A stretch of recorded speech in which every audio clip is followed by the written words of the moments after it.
go brownies, here we go. Here we go brownies, here we go. Here we go brownies, here we go. Here we go. Here we go. Here we go brownies, here we go. Here we go brownies, here we go. Here we go brownies, here we go. Here we go. Here we go. Cleveland is the city and town, orange and brown. You know what's going down, we reppin' that dog pound. Fans going crazy, dogs want a bone. Offense headed straight to the end zone. Ground game, pound game, this is our season. Now we need to stop. Let's go defense, special team, running back 6 for the score. Extra point good and the whole crowd roar.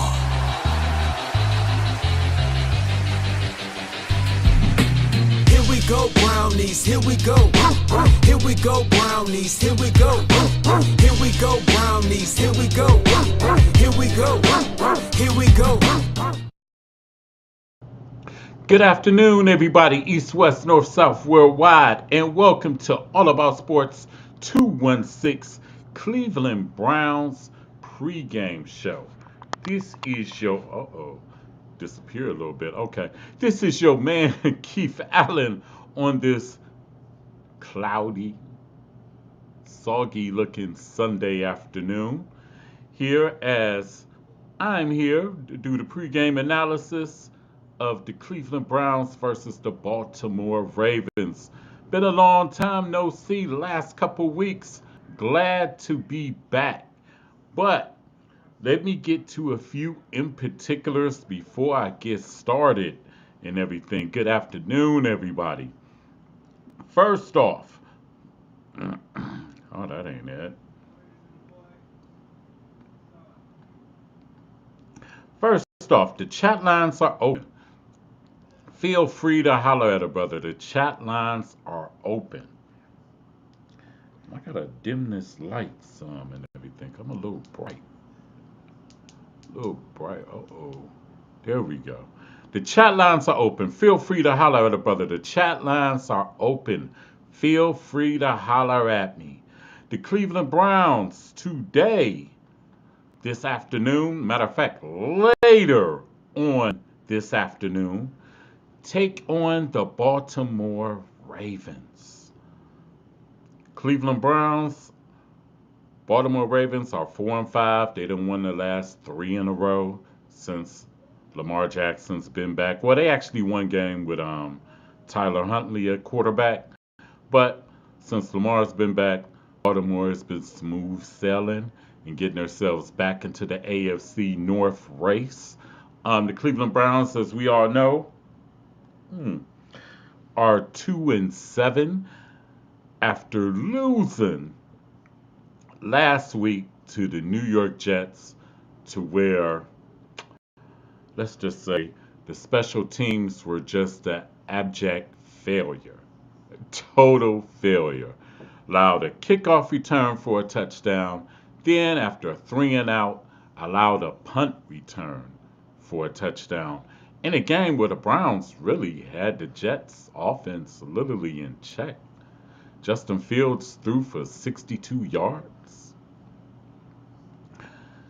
And the Browns' defense played okay and everything, but they made a few huge mistakes late in the game against the Ravens. I mean, not against the Ravens, against the Jets. And everybody know the Jets weren't in it to win. The Jets didn't want to win. They traded away 2 of their top defensive players that week. Sauce Gardner, they traded him away to the Indianapolis Colts. Then they traded their defensive lineman away. Oh my God, he traded them to the Dallas Cowboys. I know that. So the Jets wasn't in it to win, but somehow the Jets still won. Make that make sense. And the Browns fell to 2-7. And we're here. Browns will be facing the Baltimore Ravens today and everything. And with Dylan Gabriel will be the starting quarterback today and everything. And I'm going to say this. Behind me, you see me here, and you see the stadium behind me. I hope, and I hate to say this, and I really hate to wish this, I hope to see a lot of these today. Empty orange seats. To show the Cleveland Browns that the Cleveland Browns fans are not to be played with and not to be played with in our faces by this organization. Hopefully that can send a message. And if there are people in the in the stands, let them be Raven fans. Let them be Raven fans. And I hate to say it like that, but what has the Browns organization did for the fans? For real, for real. What has the Browns organization did for the fans? But anyway, before I get into some deeper stuff in that matter, I want to give y'all a word from my sponsor, real quick, if I can and may. Anointed Angel Apparel, where faith, family, and fashion come together. From stylish t-shirts and cozy sweatshirts to dazzling bling rhinestone shirts that shine with purpose, we design every piece with God at the center. But we just don't stop there. Discover personalized tumblers, beautiful photo slates, custom engraving, and even UV 3D textured home decor items that make your house a home. In every design, Anointed Angel Apparel carries a message of hope, faith, and love. Because we're more than a brand, we're a family business devoted to lifting up the name of Jesus. Shop with us today and wear your faith boldly. Anointed Angel Apparel, where your testimony becomes your style. Email anointedangelapparel.com for a custom consultation. Yes, and I'm back. Cleveland Browns versus the Baltimore Ravens. Um, Last time the Browns played the Ravens ramsacked the Browns, beat them 41-17, and the game was bad, very bad.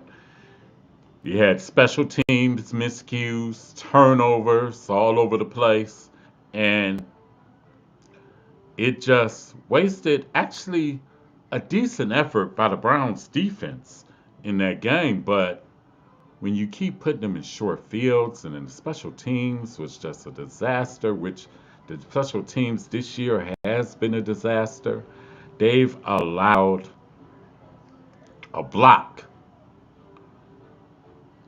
3 kick returns for touchdowns, numerous big, huge punt returns and kickoff returns. The Brown special teams has been an abstract mess, so I can tell you, an abstract mess. And something's got to be done. Something has definitely got to be done. Um, this team on offense, we have one of the worst offenses in the league, and Baltimore has one of the more prolific offenses in the league, especially when Lamar plays. Um, Sounds like this should be a whitewashing and everything, but hey, like I said on Sundays, that's why they play on Sundays. Now, last year, no, last meeting, I predicted that the Browns would beat the Ravens. How silly and naive of me. I figured they'd have something to play for since the Ravens were celebrating their anniversary week on the Browns that week. But it looked like the Browns proved to be the worthy guest. Because the Ravens beat them 41-17. Few things have changed since then. Dylan Gabriel is now the starting quarterback for the Browns. Joe Flacco is in Cincinnati, as they'll be taking on the Pittsburgh Steelers. Kevin Stefanski no longer calls the plays for the Browns. Tommy Reese is now the offensive coordinator and play caller during the games for the Browns. It's been a while since I've been on, so I got a lot to take in and everything like that. So some changes. Also, one guy of this picture here that I'm about to show y'all is gone, of the Browns front office. Paul DePodesta is no longer in this picture. DePodesta went to be a front office executive with the Colorado Rockies organization. Wish him good luck and happy trails. As that, I guess DePodesta's probably seen the Axis coming. I think he's seen the Axis coming. I mean, for real, for real. I think he's seen the Axis coming. And that's what I was going to get into with the Browns and everything, far as with the people that are left now, Andrew Berry and Kevin Stefanski. Um, how can I say this? To me, to me, and I'm not campaigning for people to lose their jobs, but I think it's time for the Browns to make a change. Now, whether they do it after this game, whether they do it, more than likely, they'll probably do it in the off season in January. So that ride from Cincinnati might be the death march for Kevin Stefanski and Andrew Berry, to be honest. Usually it's the death ride from Pittsburgh. But it will probably be the death march from Cincinnati. Especially if, because I don't really see the Browns winning many more games and stuff, even though it is some winnable games on the schedule. Like next week against the Raiders, you never know. That's why they suit them up on Sunday. But I will say this, coaching wise with Kevin Stefanski, I think it's ran its course. It is ran its course.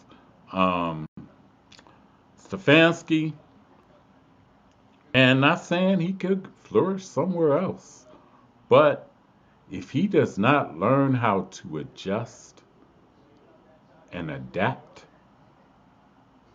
it'll never work nowhere else he goes. Period. If he doesn't know how to adjust to talent, adjust to players, personalities, and adapt his game plan, because to be honest, Cleveland Browns probably got like the number one offense in the league in the first 15 plays, which are scripted. But after that, it becomes a shit show. It becomes a shit show, and Stefanski doesn't adjust. He doesn't adjust at all. So I'm gonna say this: this ran its course with Stefanski. To me, to be honest, I think the Browns need to go in a new direction. Maybe get a defensive coach like Brian Flores or somebody like that. I would be in favor of that and get a young offensive mind as the offensive coordinator for the Browns and stuff like that to go in the future. General manager wise, Andrew Berry, he has to go too. He has to go too. Now, this draft, he might have found some gems in this draft, but also in past drafts, they have noticeably took a L in past drafts. And I can go to the draft history from 2020 to the present. The Browns draft history from 2020 to the present. 2020, the first pick of their era was guess who? Jedrick Wills in round one. What was the end result of that? Jedrick Wills didn't sign a second contract with this team, and he's no longer in the league. First round pick, who they could have had, that came 4 picks later. Offensive tackle Tristan Wirfs, the Tampa Bay Buccaneers, perennial Pro Bowler. But the Browns took Jedrick Wills, swing and a miss. And one thing you cannot do is swing and a miss on your first round picks, especially in the top 10. That's bad. Bad. Now, the second round pick in 2020 was Grant Delpit. So far, Grant Delpit has been a hit. I'll just say he's been a hit. He's been consistent. He's played well over the years. It's been a hit. Third round. Browns had 2 picks in the third round of that year. Jordan Elliott, Jacob Phillips. Jordan Elliott is playing somewhere. Jacob Phillips is out of the league. Notable picks that was behind these 2 guys. Pittsburgh drafted Alex Highsmith, who's a very productive linebacker for the Steelers right now. They drafted Harrison Bryant. Harrison Bryant was productive with the Browns, and he's went on, but he hasn't done much since. For real. And draft pick number 5 in the 2020 draft, Nick Harris. He's no longer with the Browns. So we're going to move right along. In the 2021, Greg Newsome. Would I say he's a hit? He's been decent. He's been decent. Even though we traded him this year, we traded him to the Jacksonville Jaguars. He was decent. Second round pick, Jeremiah Russo Karamuo, JOK. He was a hit. Unfortunately, injuries, and don't really know if he'll ever play again or ever suit up in an NFL uniform again. Unfortunate and sad. Now, this is where the Browns messed up. Third round pick, Anthony Schwartz, 91, from Auburn. No longer in the league. Know who the Browns could have had? Amon-Ra St. Brown of the Detroit Lions. Huge miss. Fourth round pick, James Hudson. He was with the Giants. He got paid. Got paid some cash, and Hudson here it was horrible. Tommy Tagiai. He's no longer with us. Tony Fields, Richard LeCount, Demetric Felton, longer with us.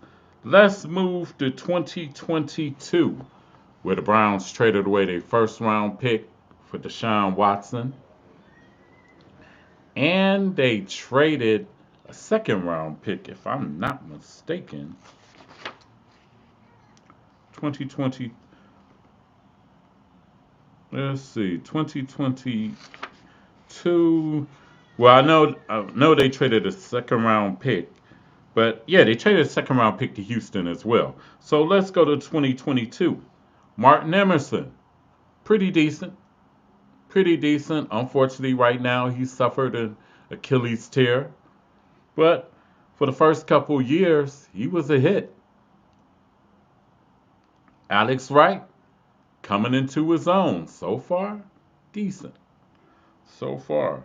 David Bell, no longer in the league, retired. Supposed to be a wide receiver. Browns missed again at wide receiver.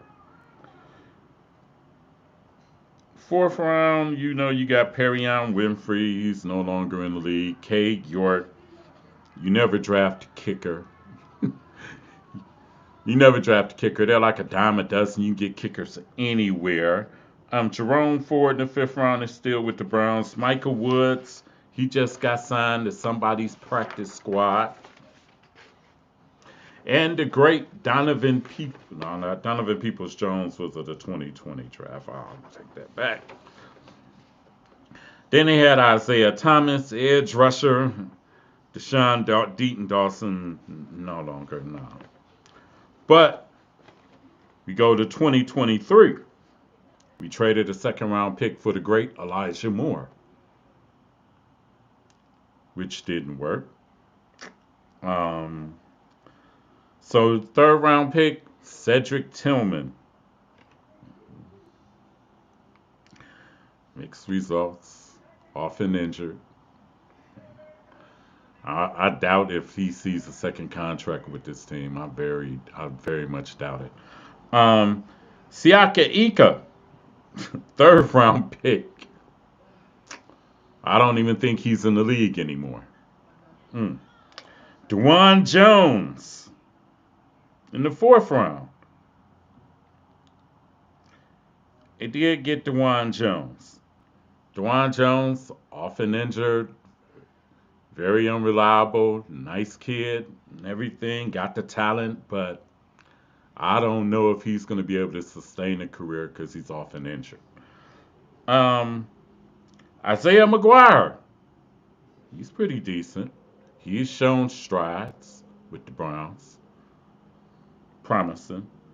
Then in the 5th round, this is where it went bad. You drafted Dorian Thompson Robinson, and you drafted Cameron Mitchell.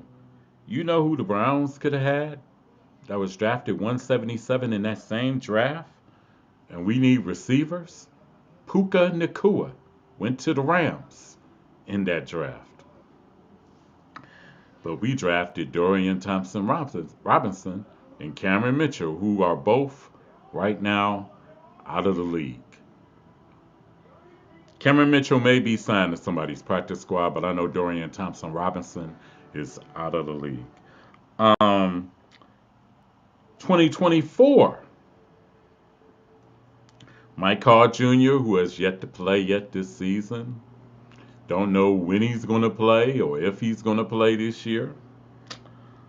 Zach Zinter, 3rd round guard.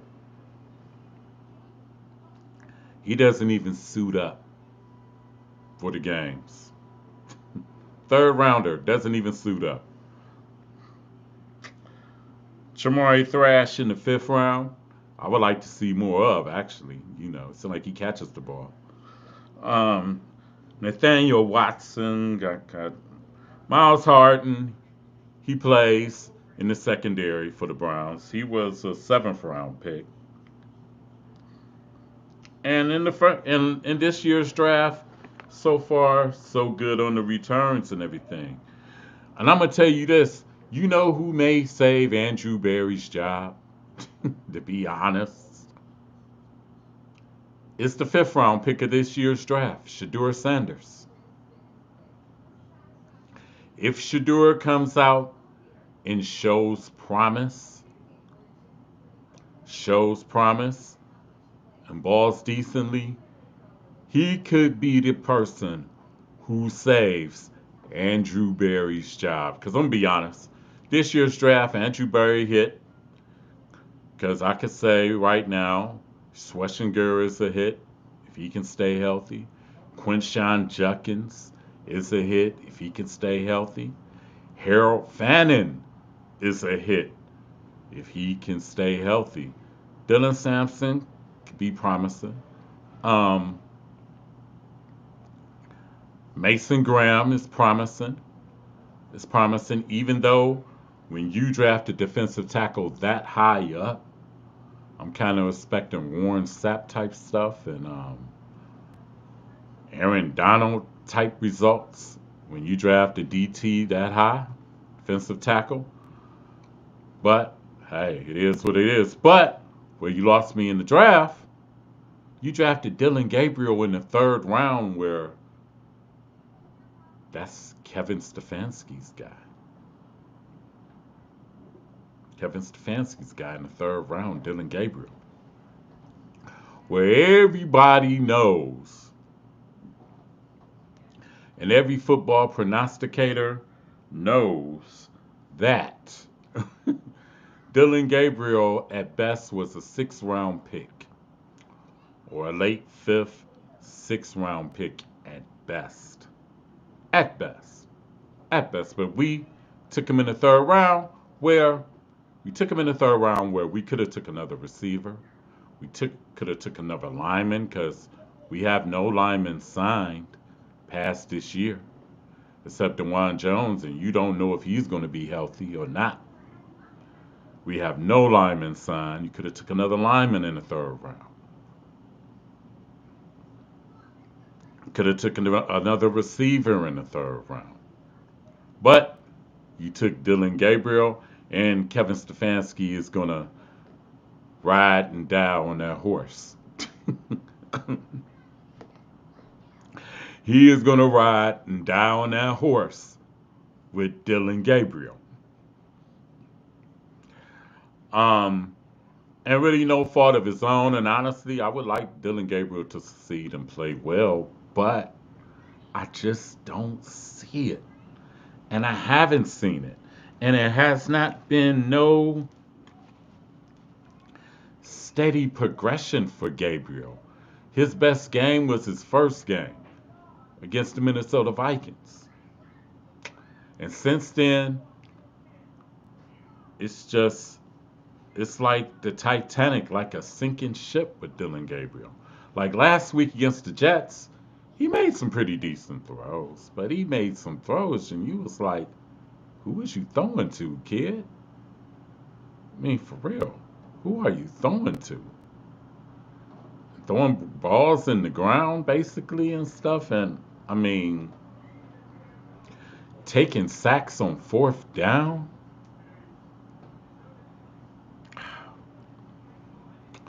Like I said, Kevin Stefanski's going to ride and down that hill with Dylan Gabriel and everything.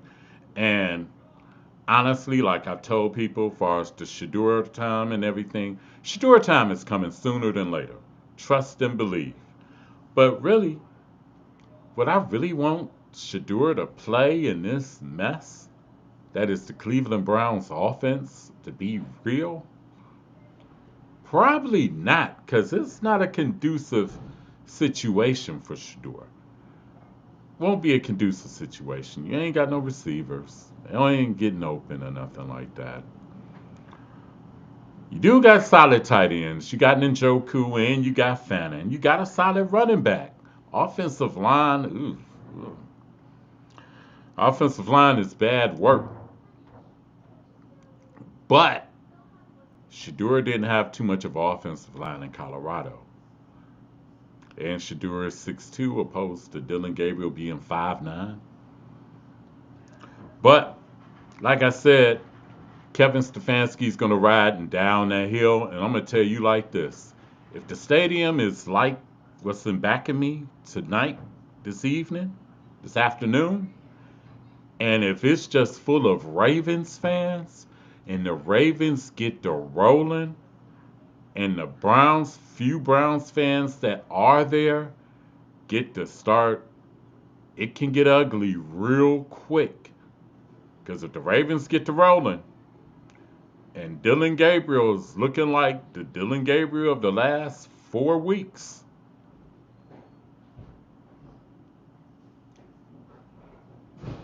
it can get ugly. And it will get ugly for the Browns, where Jimmy is going to make a decision. Jimmy is going to force some hands. Jimmy going to be like, hey, we're going to have to put the kid in.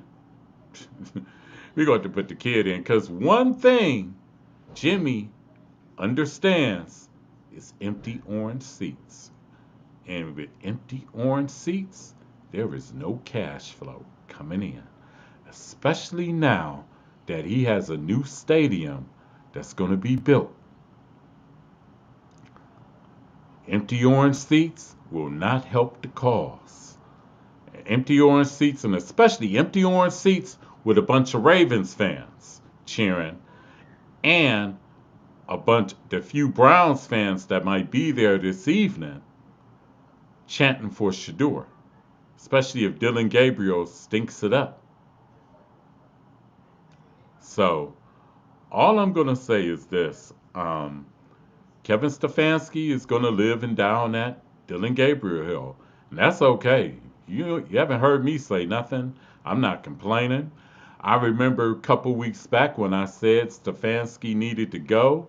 I was getting pushback from people saying that he was a two-time coach of the year and everything. And it's funny how that two-time coach of the year talk disappeared after the Browns lost to a team that was not trying to win in the New York Jets. All of a sudden, I seen all the social media posts, all the publications talking about Stefanski must go and everything like that. But I was saying this a couple years back, matter of fact. But hey, he was a two-time coach. He was the two-time coach of the year. So hey, I said, let him die on that Dylan Gabriel sword of his. But I'm going to move right along, and I'm going to go to. Wait a minute. Let me do this here. Okay. I'm going to go to keys of the game. Keys of the game subject. With the Browns and the Ravens. And I'm going to start on defense. If I can get to defense. Let me see. I'm going to start on defense. There we go. Defensive keys to the game. Got to try to stop the running game. The Browns, when they play the Ravens, have held Derrick Henry in check for real, for real. Derrick Henry's had pedestrian games. Now, the game last year at the end of the season, you know, that Browns team had a foot in the grave and everything and stuff like that. But usually against Derrick Henry, the Browns defense plays very well. Number two, make Lamar Jackson uncomfortable. Make Lamar Jackson uncomfortable and undecisive. Mix things up on Lamar and everything. Make him uncomfortable and indecisive. Communication in the defensive backfield is crucial. Yes, it is, especially with Lamar, especially if they're going man. Because if you're looking back, all of a sudden Lamar can run out the backfield. He is still dangerous. Even though I don't think he's going to run as much, but there is still that possibility with Lamar running. No mental lapses. We've seen this last Sunday, especially late in the game last Sunday. We've seen this late in the game last Sunday. Mental lapses.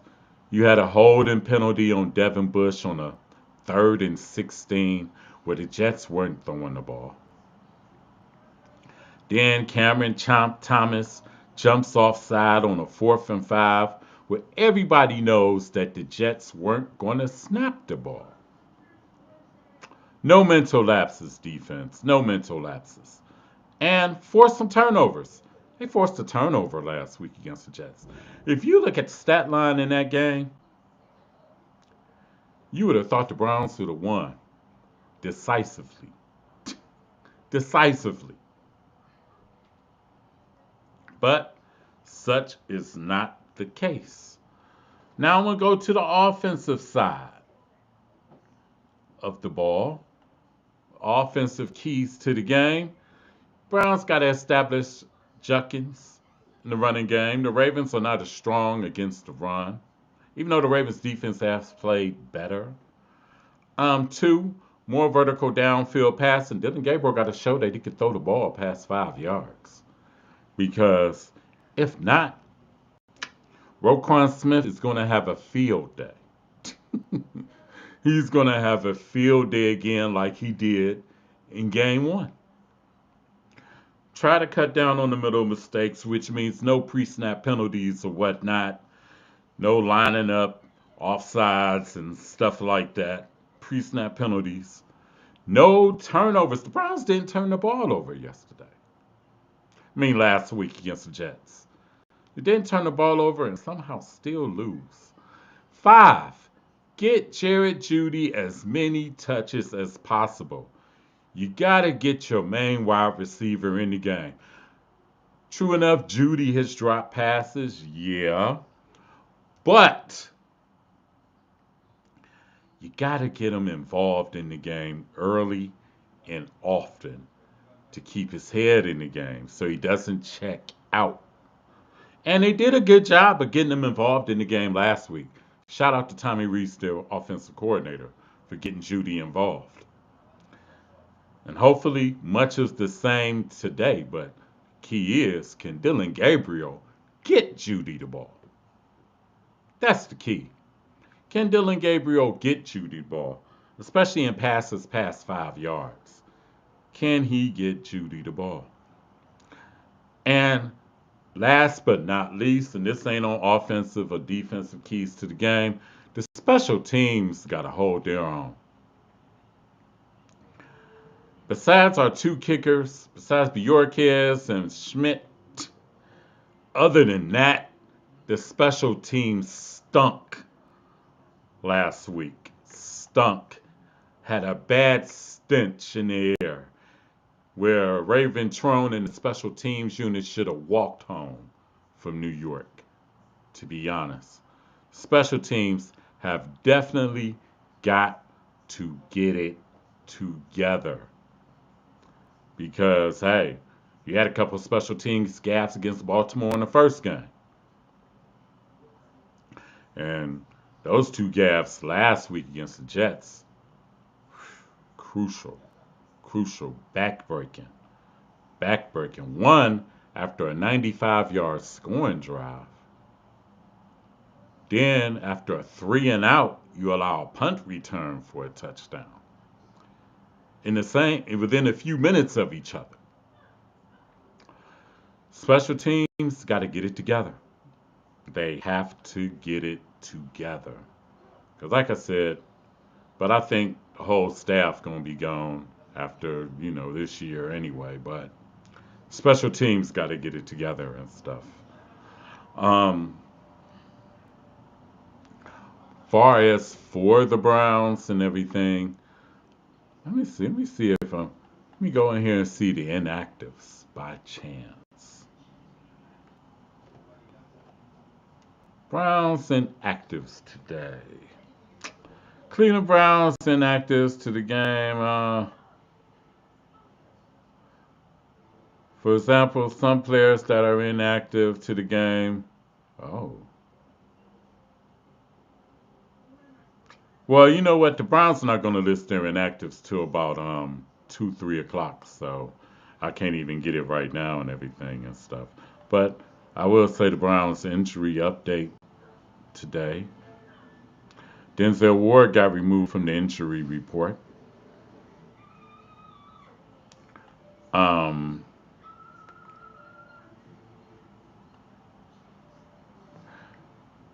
let's see. Hold up. Oh, I done messed up here.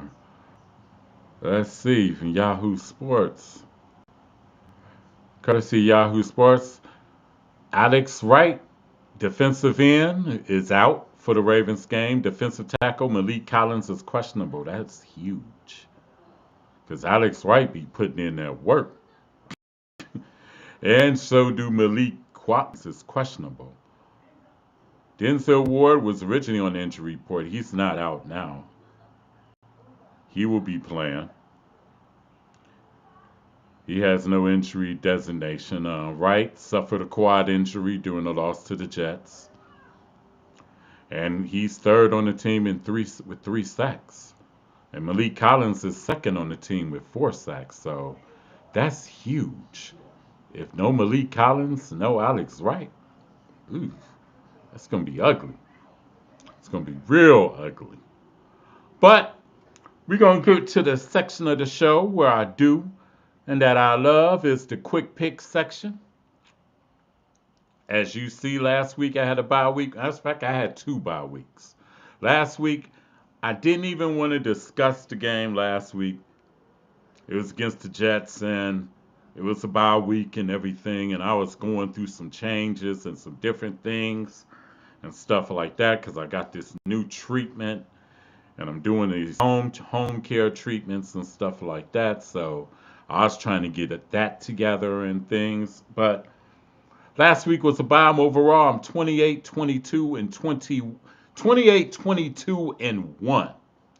And my first game, we're going to go to the rematch between the playoff game a couple years ago where the Los Angeles Chargers took on the Jacksonville Jaguars, and the Prince earned his name in a comeback victory against the Chargers. And they came back from way back against the Chargers. Well, today is a different day.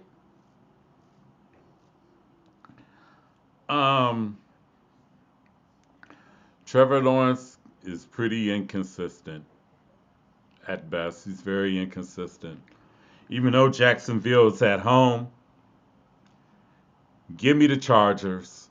Justin Herbert winning this game. And I think they'll win this game like 27 to 21. Give me the Chargers.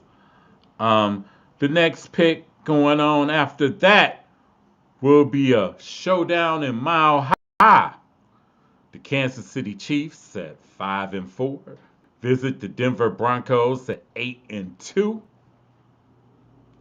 I'm gonna say this: Denver, Bo Nix, he's going to play 4 quarters like he plays that fourth quarter in past games, even though he stunk it up against the Raiders. But if you really think about it, the Raiders give everybody in their division fits because it's an AFC West rival. And this Kansas City Denver game will be interesting and everything. But I'm going to go with the Kansas City Chiefs pulling this game out. Because, like I said, 2 things I don't bet against. I don't bet against the Dodgers, the LA Dodgers of MLB, and I don't bet against the Kansas City Chiefs. I got the Chiefs winning this game. And the Chiefs are going to win a close one. It's going to be 23 to 21. 23 to 21, Kansas City. And moving closer to Denver in the standings in the AFC West. So then, we go to Buffalo, where Baker Mayfield and the Tampa Bay Buccaneers visit Josh Allen and the Buffalo Bills. Tampa Bay 6-3 goes up against Buffalo. I don't know what Buffalo's record is. I think it's 6-3, something like that. 6-3, 7-2, something like that. But in this game, I got the Bills Mafia pulling this game out. I got the Bills pulling this game out. Tampa Bay would give it a game, though. It'll be close. It'll be close, but I got the Bills pulling this game out. And they will win this game by a score of 24. No, it's going to be a high scoring game because the Bills' defense. I got the Bills winning this game 28-24. The Bills pulling this out 28-24. Which leads me to, it's a bunch of good games on the menu this week. The Detroit Lions visit the city of brotherly love to visit the Philadelphia Eagles. The Philadelphia Eagles 7-2. The Detroit Lions 6-3. Detroit has failed these tests a couple of times this year already. They failed this test against Green Bay, and they failed this test against Kansas City. But they passed this same test when they went into Baltimore and beat Baltimore. But I got Philadelphia winning this one, and this is why. A.J. Brown is going to have a huge game because Detroit relies on man-to-man coverage, and both of Detroit's starting corners are out due to injury. Jalen Carter gets pressure inside. That's going to bother Jared Goff a lot. A lot. I got Philly winning this game. Philly winning this game 27-23. Philly beating Detroit 27-23. Which leads me into another blockbuster. The battle for the NFC West. The Seattle Seahawks at 7-2 take on the Los Angeles Rams at 7-2.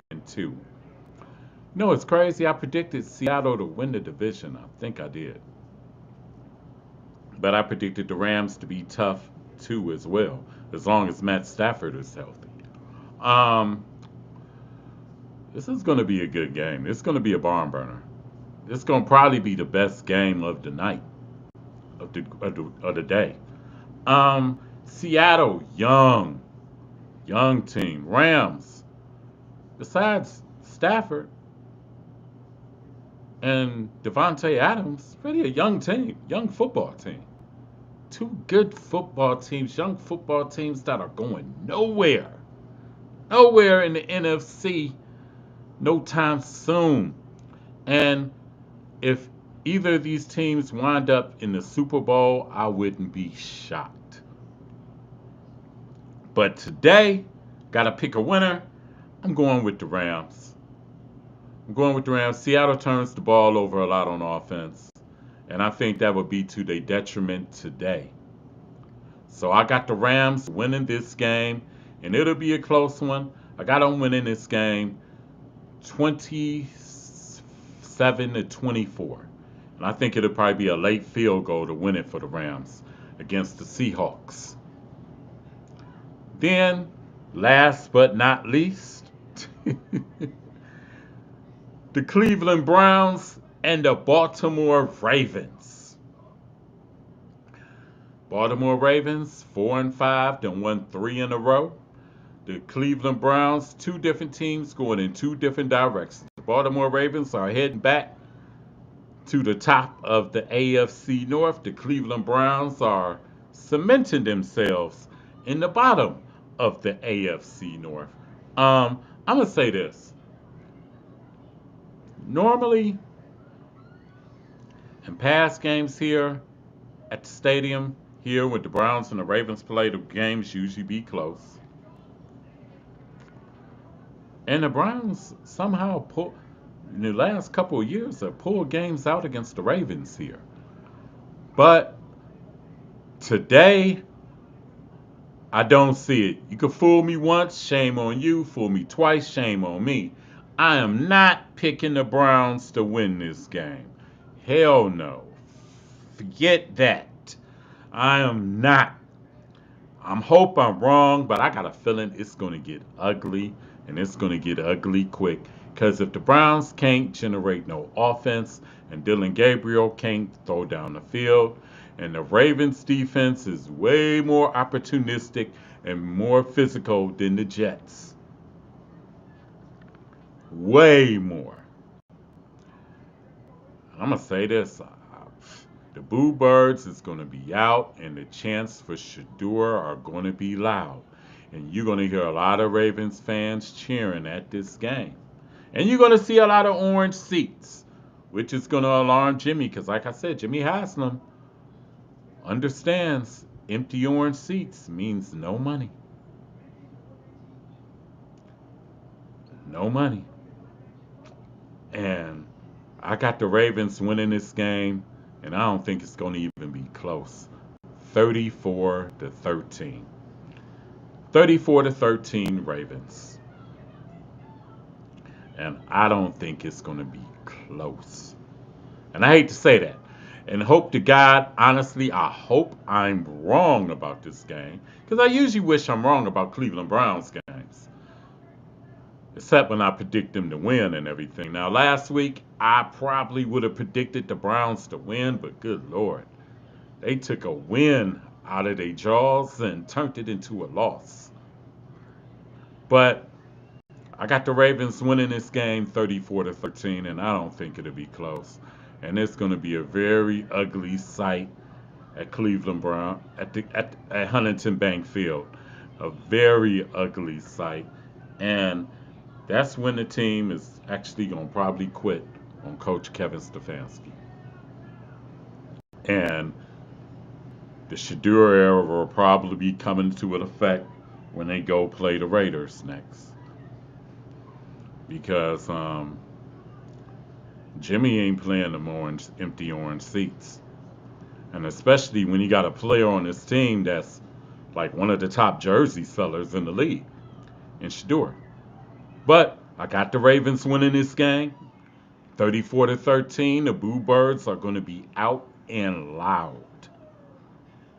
Out and loud. Trust and believe me. Out and loud. But anyway, that concludes the show for this afternoon. All About Sports 216 pregame show. But Hopefully I get this one right. Stay tuned. About half hour, 45 minutes after the conclusion of the game, which will probably be somewhere around 8 o'clock, for the All About Sports 216 Cleveland Browns post-game show, where it'll be like a healing show. A healing show. And we could drown our sorrows with each other. But it can be a healing show. So definitely tune into that. And that'll probably be around 8 o'clock this evening. Because the game is at 4:25. I was shocked. I was like, wow, they're gonna play the Ravens at 4:25 and as bad as we are? But anyway, this is your man Keith Allen for All About Sports 216. Hey, in the evening show, I want to see chats. I want to see way more chats. We gonna chop it up tonight. We gonna definitely chop it up tonight. But anyway, I'm about to get up out of here. And I'm got a couple words to say in closing. Don't let nobody ever steal your joy. No, don't let nobody steal your joy. Nobody steal your joy. Because I went through a wilderness period where I kind of felt some kind of way about some things, and I had to get myself a grip and everything. But don't let nobody steal your joy. You just keep on pushing and doing whatever it is that you do, especially in a positive realm. Never let nobody steal your joy, no matter what. And with that being said, this is your man Keith Allen. Everybody have a good day. Enjoy the games. I will be back on around 8 o'clock, whether the Browns win, lose, or draw. This is your man Keith Allen for All About Sports 216, signing out. I will see you this evening. Be well, everybody. And go Browns.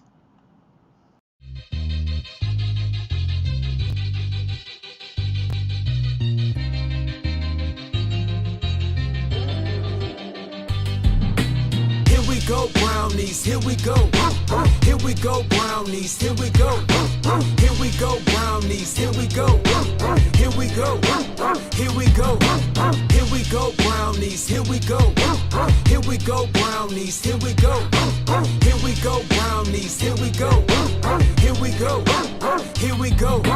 Cleveland is the city and town, orange and brown. You know what's going down, we reppin' that dog pound. Fans going crazy, dogs want a bone. Offense headed straight to the end zone. Ground game, pound game, this is our season. Now we need to stop. Let's go defense, special team, running back 6 for the score. Extra point good and the whole crowd roar.